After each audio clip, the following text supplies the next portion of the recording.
Hi guys, எடுத்துக்காட்டு 1.12 கிடைமட்ட கோடு சோதனையை பயன்படுத்தி படம் 1.35 1, படம் 1.35 2, படம் 1.35 3 கீழ்கண்ட சார்புகளில் எவை ஒன்றுக்கொன்றானவை என காட்டுக.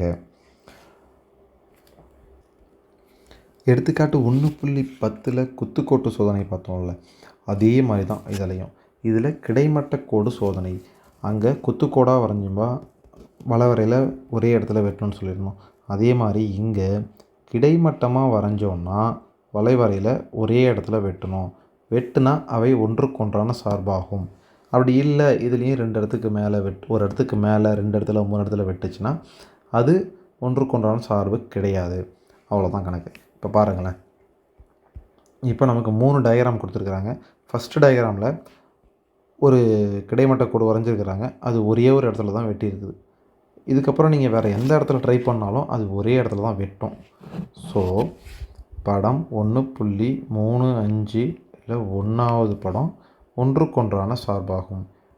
ஏன் அப்படின்னு காரணம் கேட்டிங்கன்னா, அதிகபட்சமாக ஒரே ஒரு புள்ளியில் வெட்டுகிறது. அவ்வளோதான். அதே மாதிரி அடுத்தது படம் 1.35 2, இதில் நான் ஒரு கிடைமட்ட கோடு வரைஞ்சேன்னா 2 இடத்துல வெட்டுது. ஸோ படம் 1.35 2வது படம் ஒன்றுக்கொன்றான சார்பு அல்ல. ஏன்?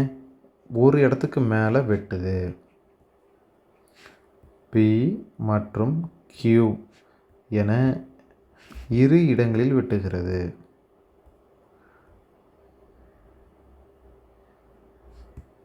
That's all. அதே மாதிரி அடுத்தது படம் 1.35 3வது சம்.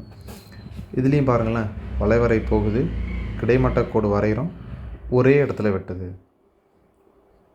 ஸோ படம் 1.35 3வது சம்மு ஒன்றுக்கொன்றானவை. That's all.